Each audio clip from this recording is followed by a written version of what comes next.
Relax. Yes, just like that. Let your shoulders loosen. Let your breath fall into a slow, effortless rhythm. Feel the air around you becoming softer, like a gentle blanket of night settling over your skin. Imagine the room growing quieter, calmer, almost as if the world itself is taking a deep, peaceful breath with you. You are safe here. You are warm here. And for now, there is nothing you need to do except simply drift. Feel the weight of the day slipping off your mind, like leaves drifting away on a slow, sleepy stream. Every sound fades. Every thought quiets, and your body becomes heavier and softer. With every inhale, every exhale, let the eyelids grow warm and relaxed.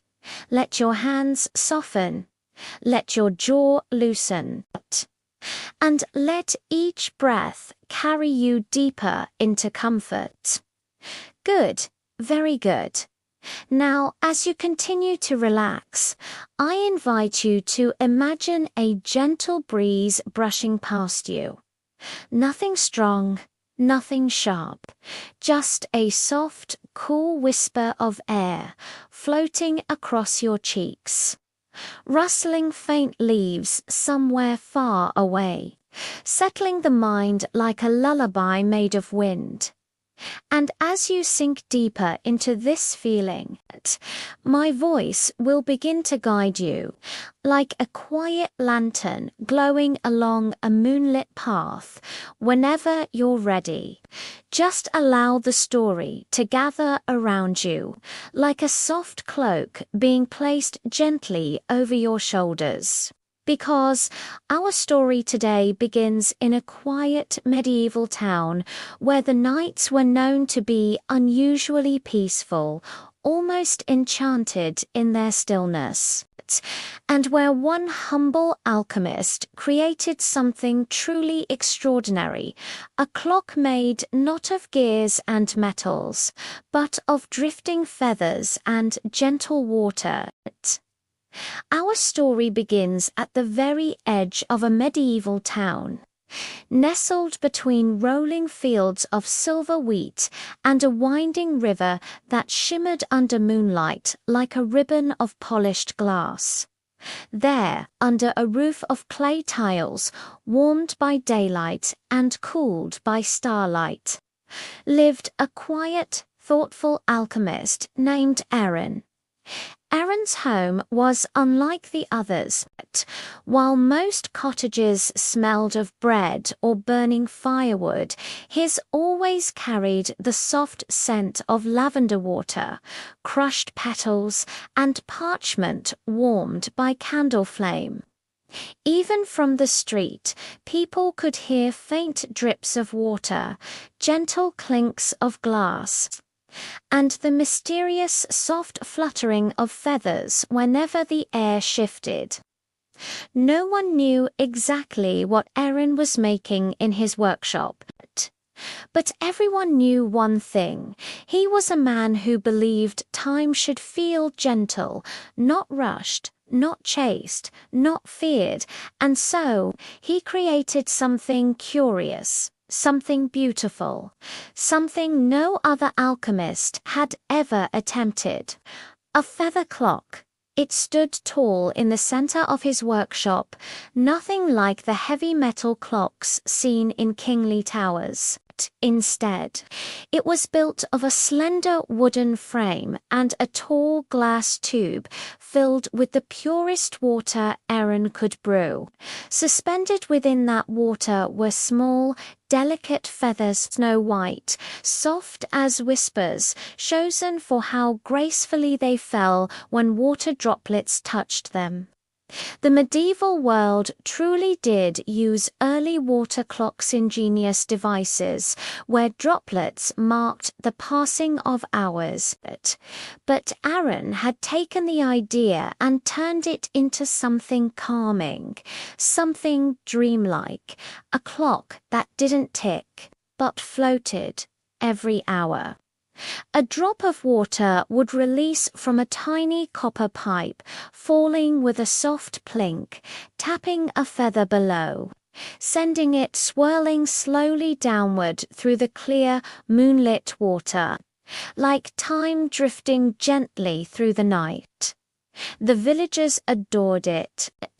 They said just watching the feather descend slowly, peacefully, drifting like a snowflake in deep winter, made their hearts feel lighter and their minds quiet.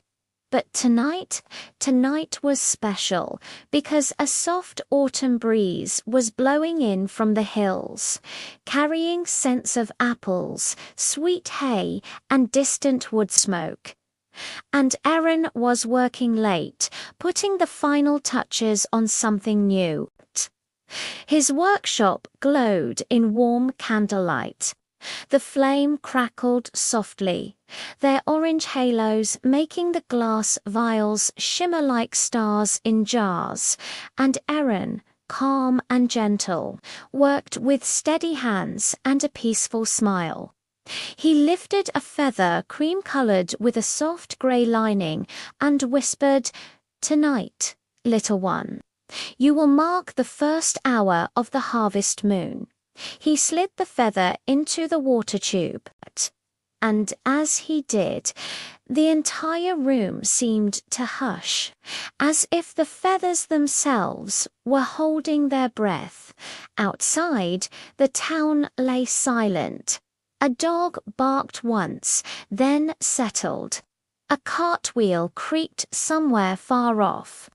The river whispered its slow nighttime lullaby, and Aaron stepped back to admire his creation, a clock with no ticking, no rushing, no sharp metal sounds, only feather and water and moonlight. He sat on his wooden stool and breathed deeply, letting the peaceful quiet of the workshop settle around him like a warm shawl. Nothing hurried, nothing demanded. Time itself felt soft, gentle, barely moving at all. And that, Aaron believed, was how time should feel. Tonight, as he prepared the feather clock for its midnight hour, he didn't know that quiet, delicate fate was about to lead someone to his door. Someone who needed calm, someone who needed rest, someone who had been carrying too much weight in their heart. But that part of the story comes soon. For now, just imagine Aaron's workshop, glowing with candles, filled with soft shadows, every corner carrying the scent of herbs and warm parchment. Hear the faint drip of water, the slow swirl of feathers, the quiet hum of peaceful magic weaving through the air, and let yourself drift deeper and deeper into calm. Aaron's peaceful workshop glowed like a lantern in the gentle night. But outside, along the winding path that led from the river toward his door, footsteps were slowly approaching. Soft, hesitant footsteps. The kind made by someone who wasn't sure if they were welcome, or perhaps someone too tired to walk with confidence. The breeze carried the faint rustle of their cloak, the whisper of fabric brushing against fallen leaves, and the quiet sigh of someone who had traveled far. As the footsteps neared the warm circle of candlelight seeping through Aaron's window, the alchemist lifted his head. He didn't look startled. He simply paused, listened, and allowed the night to speak. The feather clock released a single droplet of water, plink. A feather quivered. Then, slowly, gracefully, began its downward drift. Aaron smiled softly. "It seems we have a visitor," He murmured, his voice calm, warm, almost melodic. He stood, brushed a bit of feather down from his sleeves, and walked to the wooden door. The hinges creaked gently as he opened it, and a wash of cool night air slipped inside, brushing over him like a tender breath. Standing beneath the moonlight was a young traveller hood low, shoulders weary, hands clasped tightly around a small satchel. Aaron stepped aside with a gentle sweep of his arm. "Come," he whispered. "Night is no place for a tired heart." The traveller hesitated, then, as if soothed by the alchemist's voice alone, stepped into the warm glow of the workshop. Inside, everything seemed to soften. The air felt warmer, thicker with comfort, and filled with the soothing sound of dripping water and the soft flutter of drifting feathers. The traveller's eyes immediately found the feather clock. They watched as a feather spiraled downward, slowly, peacefully, like a snowflake caught in a dream. Their breathing eased, their shoulders lowered. Aaron noticed this and smiled gently. "You've come a long way," he said, motioning them to sit on a cushioned stool by the hearth. "Let the fire warm your hands. Let the quiet rest in your bones." The travellers sat. They held their palms toward the fire, where burning oak released tiny crackles and soft, warm light. Aaron poured a cup of herbal tea, lavender, chamomile, and a pinch of crushed rose petals, all known in medieval times to lull the body into rest. The steam rose in slow, curling tendrils, filling the air with sweetness. The traveller accepted it with trembling fingers. For a while neither spoke. They simply breathed, listened, settled. Outside, the wind rustled the wheat fields. Somewhere in the distance, an owl sang a soft, low note. The river whispered along its banks. And inside the workshop, the feather clock marked time gently. Each droplet of water fell like a tiny heartbeat. Each feather drifted like a thought dissolving into quiet. Finally, the traveller lifted their gaze. "Master Alchemist." Their voice was faint but sincere. "I've heard stories of your clock and of the peace it brings. I thought perhaps it could help me rest. I haven't slept in many nights." Aaron's eyes softened. "Then tonight," he whispered, "you shall rest deeper than you have in a very long time." He sat across from them, his presence calm as moonlit water. "The world moves quickly," he said gently, "too quickly. We rush, we worry. We clutch at the hours as if they might escape us. But time is not a beast to chase. It is a feather, drifting, landing where it must." The traveller's breath shivered. Their eyes glimmered with the exhaustion of many sleepless nights. Aaron lowered his voice even further, speaking as though shaping a lullaby. "There is an ancient belief," he whispered, "that feathers carry away burdens when they fall, just as they drift. Your worries can drift too, just as they land softly. Your mind may find softness as well." He stood and walked to the feather clock. The candlelight glowed golden around him as he adjusted the copper lever at the top. With a quiet click, a new droplet formed, shimmering like a tiny star.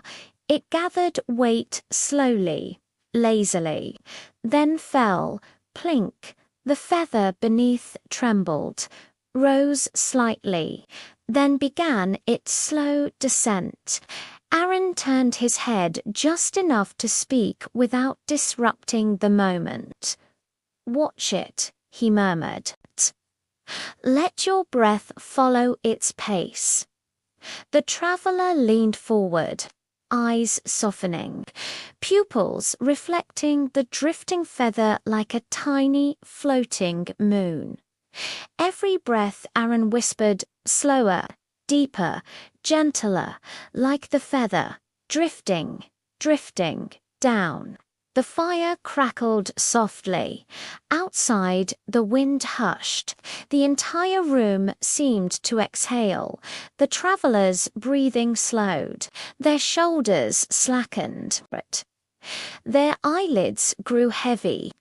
Aaron continued in a whisper, so soft it felt like silk. "You are safe here. The night asks nothing of you. Your journey can rest. Your heart can rest. Time is soft tonight, gentle, kind." Another droplet formed. Another feather fell. The room felt like the inside of a dream woven from warmth and quiet.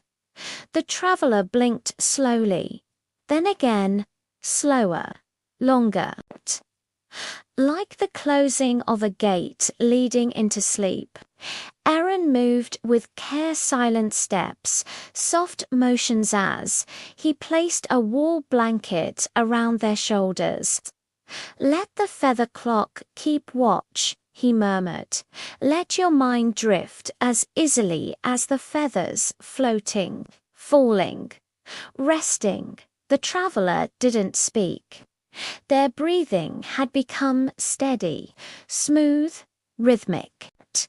Aaron sat nearby, not intruding, simply guarding the room's silence, and the feather clock, faithful, delicate, magical, continued its serene ritual.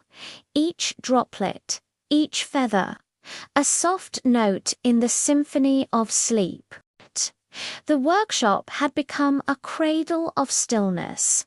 Aaron watched the traveler for a quiet moment, letting the rhythm of their breathing mingle with the soft plink. Drift, plink, drift of the feather clock. Each feather spiraled downward as though moving through honeyed time, slow, weightless, tender. The candles burned low, their flames flickering in slow motion. Wax rolled like tiny beads along their sides, dropping with the gentlest little sighs.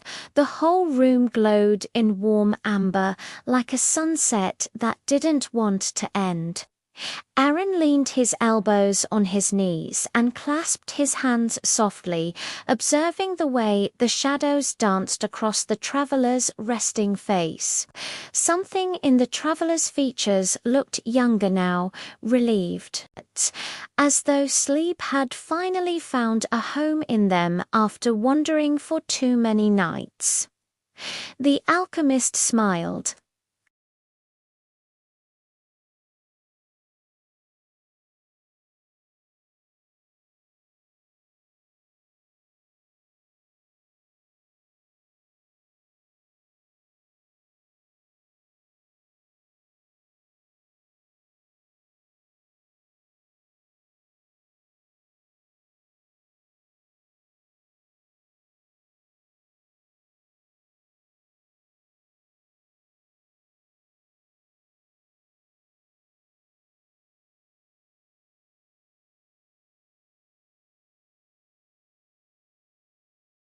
A little unsteady in the lines, a little hopeful in the ideas, but full of heart.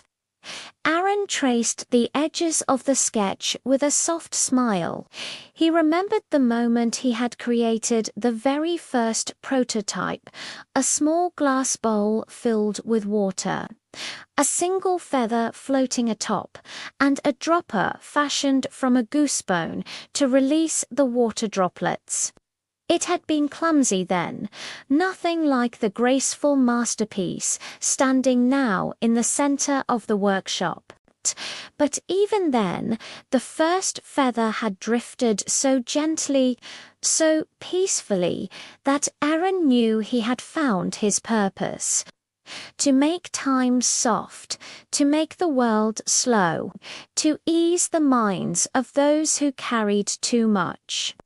He set the parchment aside and looked back at his creation, the tall, elegant glass tube glowing with faint moonlight from the window. Another droplet formed. Plink. Another feather began its descent.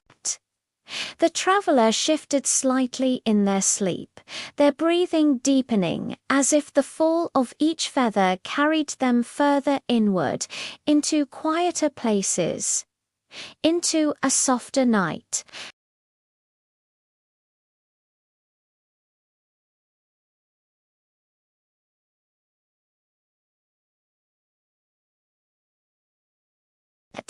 Inside it were feathers, unlike the others, silver-tipped, shimmering faintly in candlelight, each coated in a thin layer of powdered moonstone.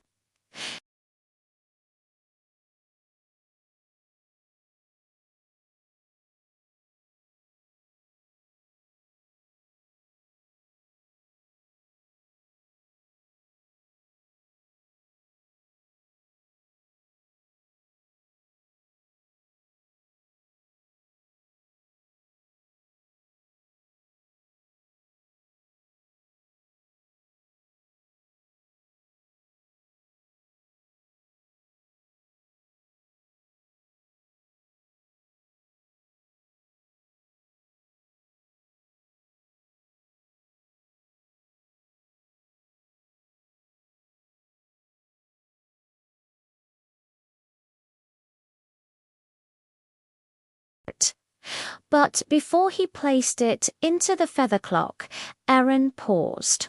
He looked back at the traveller, their face soft, peaceful, but still holding a faint shadow beneath the eyes. A kind of old fear, a memory that still clung. He stepped softly toward them. "You carry more than tiredness," he whispered. "You carry stories that make sleep run from you."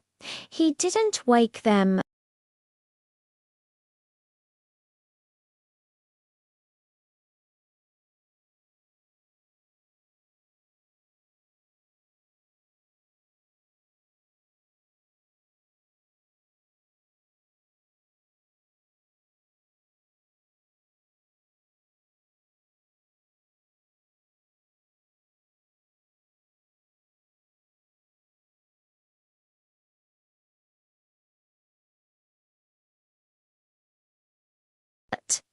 Then he placed the silver-tipped feather into the tube.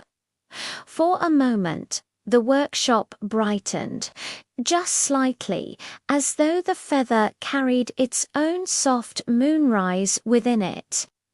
Aaron breathed deeply as the feather settled into place.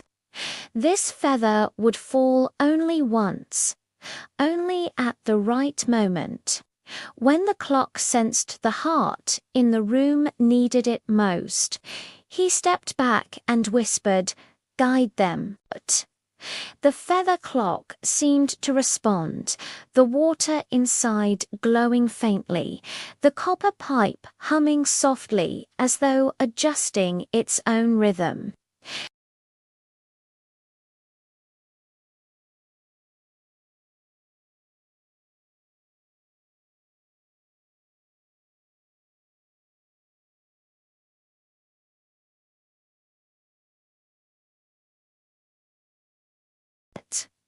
Aaron took a small cloth and placed it beneath their head, just enough to cradle them more comfortably.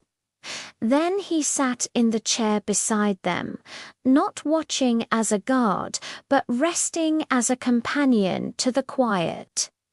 The flames in the hearth flickered in slow patterns. The scent of chamomile and rose lingered in the warm air.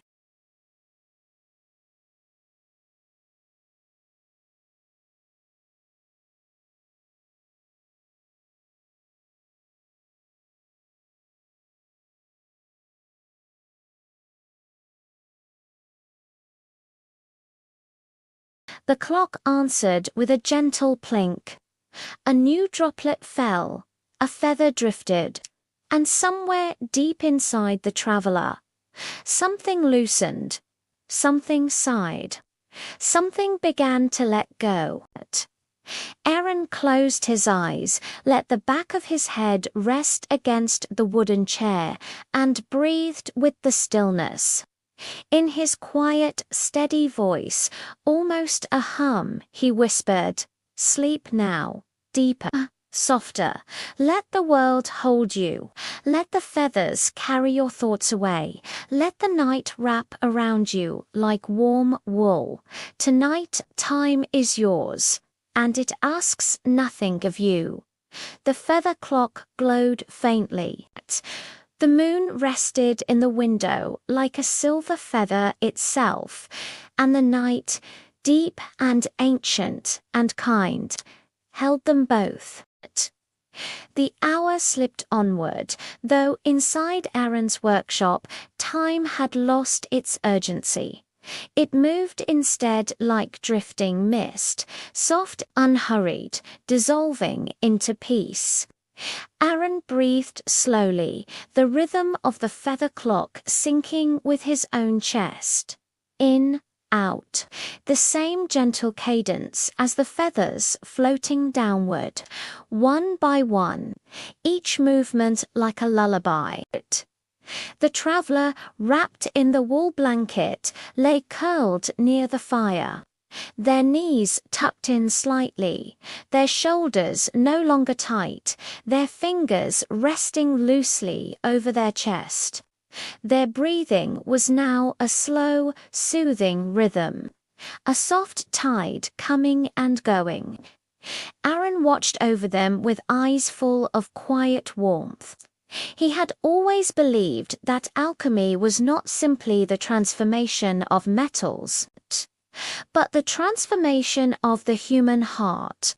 Gold did not interest him nearly as much as peace did, and in that dim, glowing workshop filled with drifting feathers and candlelight, he felt certain he had chosen the right path in life. The wind outside shifted. It carried the faint scent of river reeds and distant pine. The moon dipped lower, sending a shaft of silver light across the wooden floor.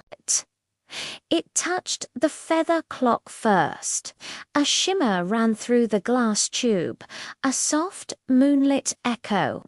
The silver-tipped feather inside quivered, as if reacting to some invisible invitation. Aaron leaned forward just slightly. "It's nearly time," he whispered. The feather did not fall yet. It never rushed.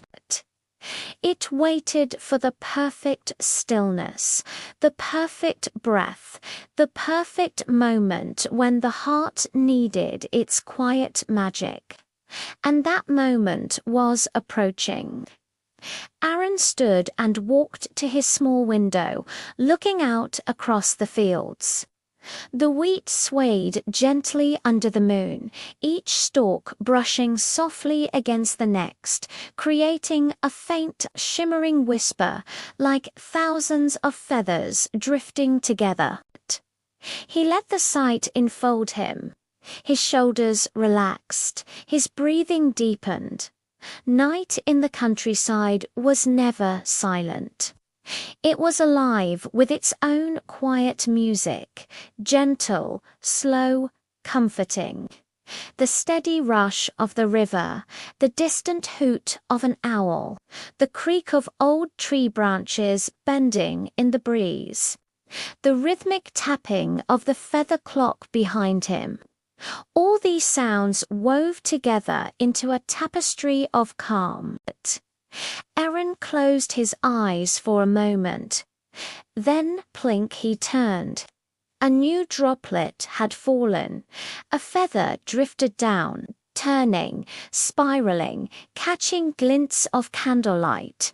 And behind him, the traveler made a soft sound, a little whimper, not of fear, but of release, the sound of something deep within them, shifting, dissolving. Aaron returned to their side. The traveller's eyelids fluttered, not to wake, but as if a dream was brushing past their mind. Aaron's voice softened to a whisper so tender it barely disturbed the air. "You're safe," he murmured. "Rest is allowed here. Your story can wait until morning. You don't need to carry it alone tonight." He gently brushed a strand of hair away from their forehead, not touching them, but moving it with a tiny breath of air from his hand. The traveller's breathing steadied again. The whimper faded. Their body melted a little deeper into the blanket. Aaron returned to the feather clock. The silver-tipped feather inside had begun to rise on a slow current of warmed air, a sign that the ancient dream feather was preparing to fall. He placed both hands on the side of the glass tube, feeling its subtle hum. The feather clock was attuned to the emotional quietness of the room, and it had sensed the heart's readiness. "You've waited long enough," he whispered to the feather. "You may begin." Inside the glass, the glow intensified, becoming a gentle, silvery halo. The feather trembled, then let go. It rose slightly, floated in a small circle, then began its long, slow descent. Aaron stepped back, giving the moment the reverence it deserved. This feather's fall could last minutes, sometimes even hours, depending on how deeply the sleeper's heart needed its comfort. Tonight it drifted with extraordinary slowness, almost impossibly slow, as though savoring every inch of its downward path. The workshop filled with a soft luminescence, like moonlight gathered into a bowl of water. The traveler sighed deeply, a sigh that came from the soul rather than the lungs. Aaron closed his eyes. "Let your worries dissolve," he whispered. "Let the feather carry them away." The silver-tipped feather continued its descent, casting small glimmers of silvery light across the walls. Its glow touched the wooden floor, the traveler's sleeping face, the scattered scrolls, and finally Aaron's hands. And as it drifted, a story unfurled inside the traveler's dreams. They saw themselves walking along a peaceful medieval road lined with apple trees. They felt the breeze warm and fragrant. They heard leaves rustle like soft applause. Their steps felt light, unburdened. Aaron could see the change in their breathing. He smiled gently. "Good," he murmured. "Follow the feather. Let it guide you into softness." The silver-tipped feather neared the bottom of the glass tube, its glow dimming like the last light of dusk, ready to settle peacefully on the surface of the water. Aaron whispered, "When this feather lands, sleep will wrap you completely." The feather drifted, lower, lower, until it touched the water with a sound softer than a sigh. The glow faded. The workshop dimmed. The traveler slipped into the deepest sleep of their life. Aaron exhaled, long and satisfied. "It is done," he said, and all around him the night agreed. And so, as the night deepened over the valley of soft echoes, Aurelia and Lumen continued along the narrow path lined with whispering reeds. Each reed made a soft, breathy sound hug, almost like a sleeping child, exhaling slowly as dreams drifted outward into the night. The listener may notice, as they imagine this path, that the air again grows just a little warmer, just a little softer, settling around them like the most delicate blanket. The breeze cools the edges of the imagination while keeping the center warm, peaceful, and serene. Every time a reed sways, a small ripple of relaxation moves outward, and the listener may choose to let those ripples move gently down the shoulders, the arms, the spine, down to the very tips of the toes. Aurelia felt those ripples too.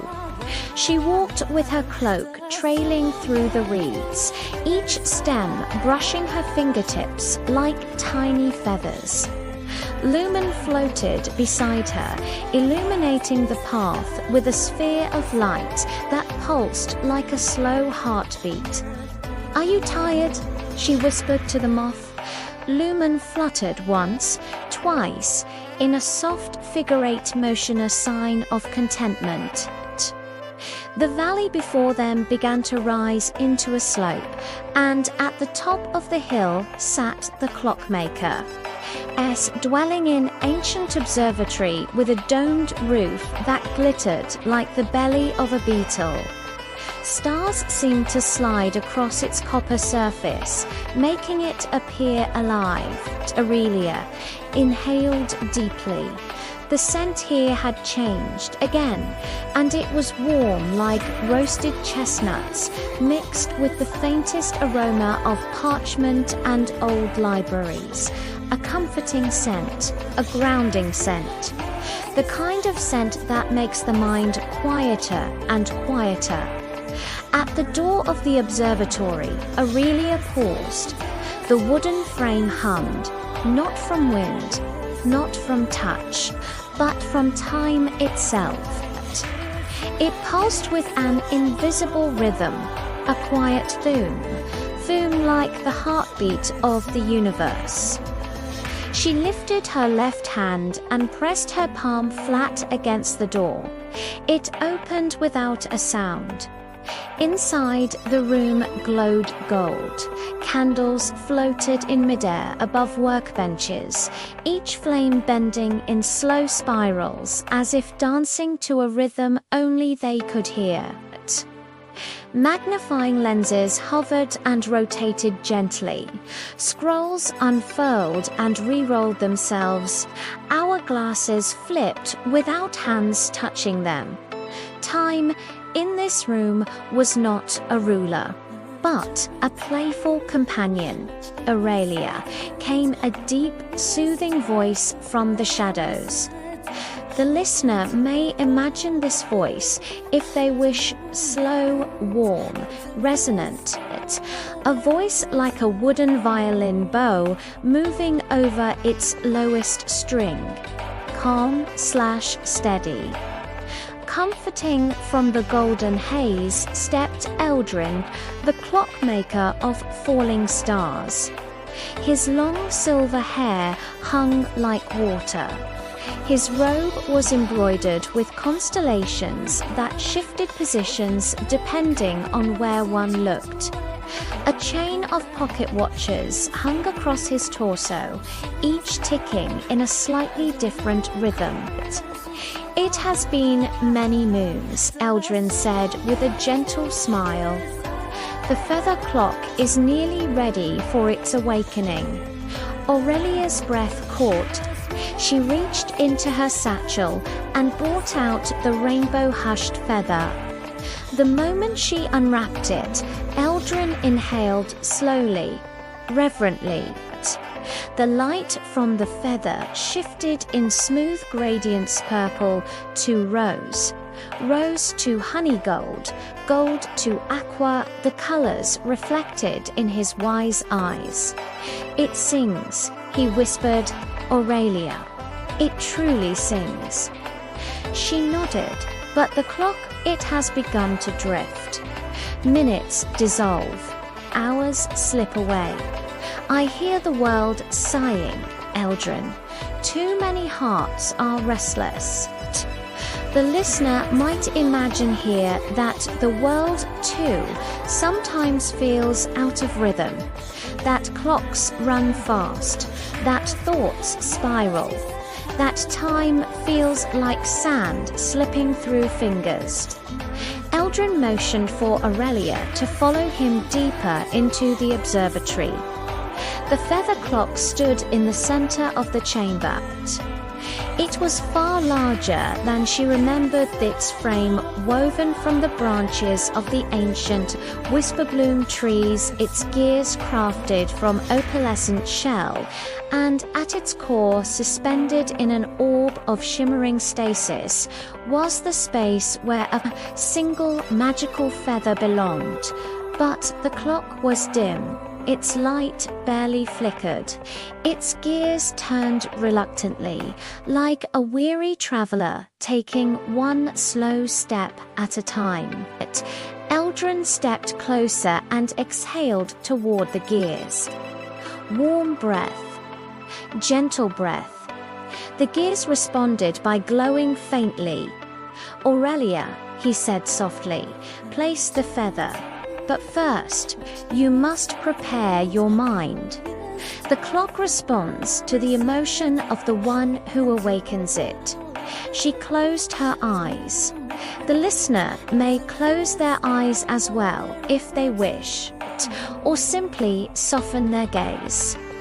Letting the imagination picture Aurelia standing there, still and calm, breathing slowly, deeply, peacefully.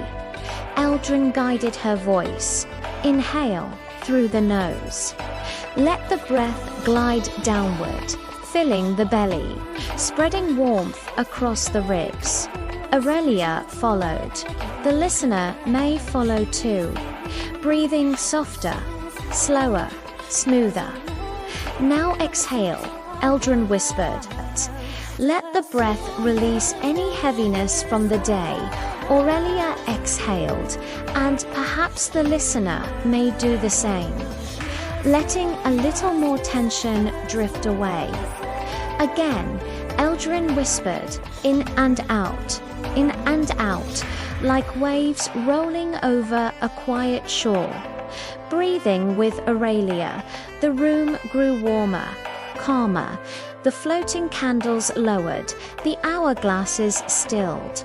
Even lumen dimmed to a soft glow. Eldrin nodded. "You are ready." Aurelia approached the feather clock. The feathers in her satchel rustled gently, responding to the magic.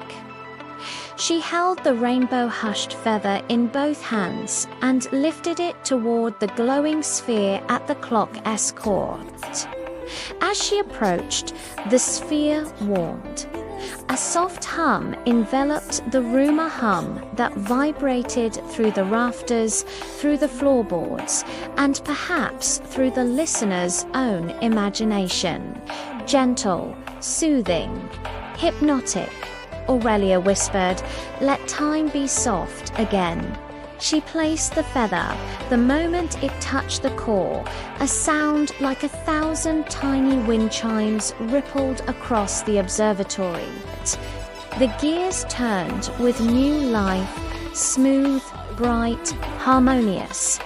The hands of the giant clock swept in a perfect arc. Light burst outward but softly, like powdery snow meeting warm sunlight. Lumen fluttered excitedly, glitter drifting from his wings. Eldrin exhaled, relieved. "You've done it," he said. "You've restored the harmony of ours." But then he paused, because the feather clock was still shifting, rearranging, transforming. Aurelia stepped back. "What is it doing?" she whispered. Eldrin's eyes widened. "It's not just repairing time, it's revealing a message." The clock's face slowly dissolved into glowing, scriptenscient, flowing, alive. Aurelia leaned closer, heart thumping softly. "It's a map," she murmured. "A map to where?" Eldrin whispered, voice trembling with awe. "Aurelia. This leads to the nest of the first feather, the birthplace of all winged time." A hush fell, a warm breeze spiraled through the observatory.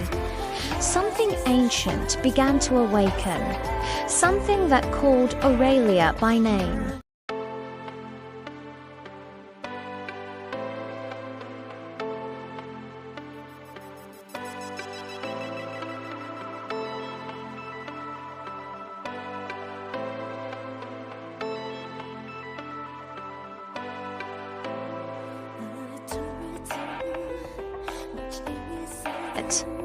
Aaron moved softly through his workshop, each step deliberate, each breath slow, as if he too were drifting into the same luminous calm that filled the room.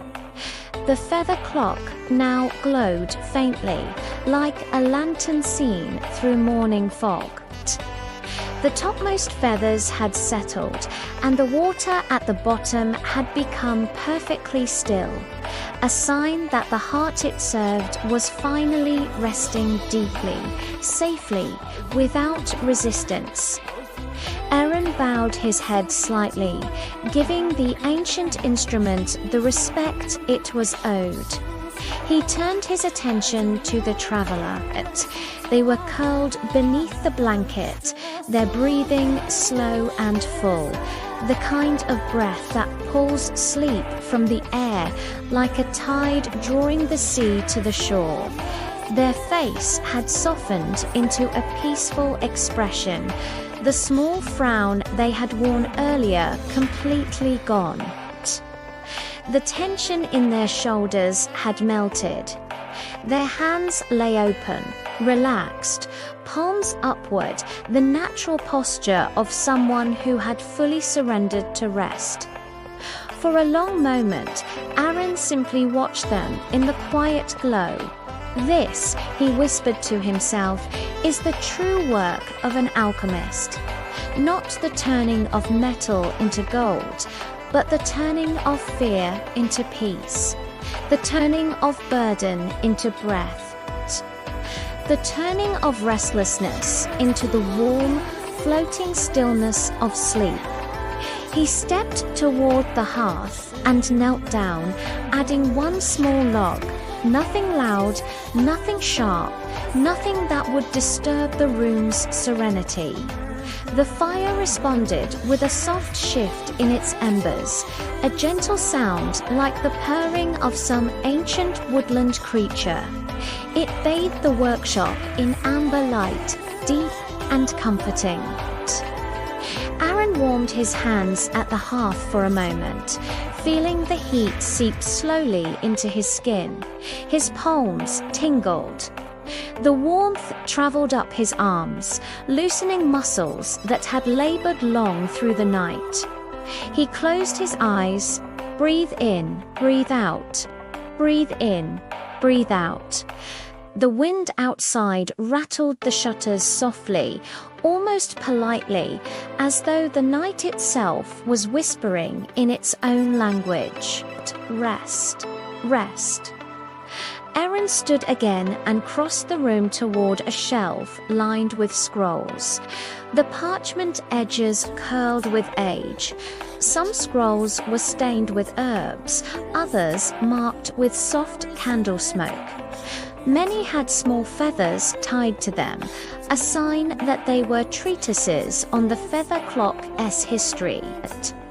He pulled down one of them, unrolling it slowly so the sound would be no more than a faint whisper.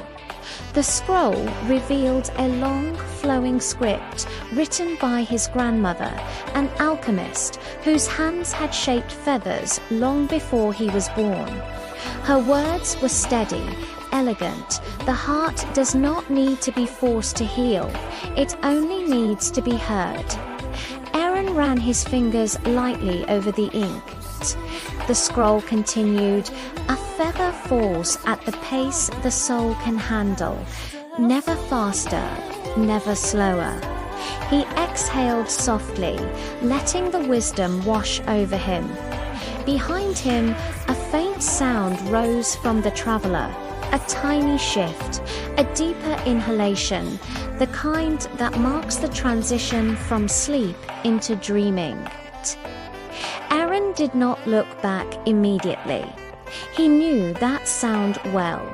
The feather clock had opened the dream gate. He rolled the scroll gently and returned it to its place. Then he sat down beside the sleeper once more. From here, he could hear their dreams through the small changes in their breath. Not the content, but the movement of the mind. Dreams are felt before they are seen. Each sleepy exhale carried a different rhythm. One slow, one steady, one soft. Aaron closed his eyes and listened. He imagined the dream unfolding like a parchment rolled open beneath moonlight. The traveler walked a medieval road lined with torchlit markers. The sky overhead glowed with constellations, real ones, familiar ones, but shining brighter, clearer, more tender. The air was warm. Feathers drifted on the breeze, guiding their way like gentle stars fallen to earth. Aaron whispered not to wake them, but to guide the dream into deeper calm. Follow the path. It leads you where your heart is lightest. It leads you where burdens fall away like leaves from autumn branches. The words floated over the sleeper and settled into their dreams like threads weaving into cloth. Aaron opened his eyes again. He stood and walked to the feather clock one more time. The glow inside the glass was fading, but still soft, still alive. He placed 2 fingers on the cool glass and murmured a quiet blessing in Old Cantor, a language spoken by ancient alchemists, believed to carry the vibrations of calm. The words were breathy, slow, nearly lost to the air. Somna, Biren, Luma, Restora, sleep, calm, light, restore. The glass hummed faintly in response. Aaron smiled. He returned to his small wooden stool, where he often sat during the loneliest hours of the night. He folded his hands on his lap. He allowed his posture to sink, lower, more relaxed. He let his eyelids fall halfway, not sleeping, but drifting near the edge of it. The workshop felt like the inside of a dream now. The fire murmured, the feathers glowed faintly. The traveler breathed in a slow, perfect rhythm. The wind brushed softly along the shutters. The clock's inner droplets rested like stars sleeping inside water. Everything was still. Everything was gentle. Everything was soft. Aaron whispered into the stillness. Tonight, peace is here. Tonight, rest is yours. Tonight, nothing is asked of you but sleep. His voice faded into the warmth. Then he let the silence take over completely. The hours stretched on, slow and soft and deep, the kind of hours that glide like drifting feathers through a night that never rushes. And in that workshop, time was not something measured, but something felt, something breathed, something held gently in the palm of a hand until morning.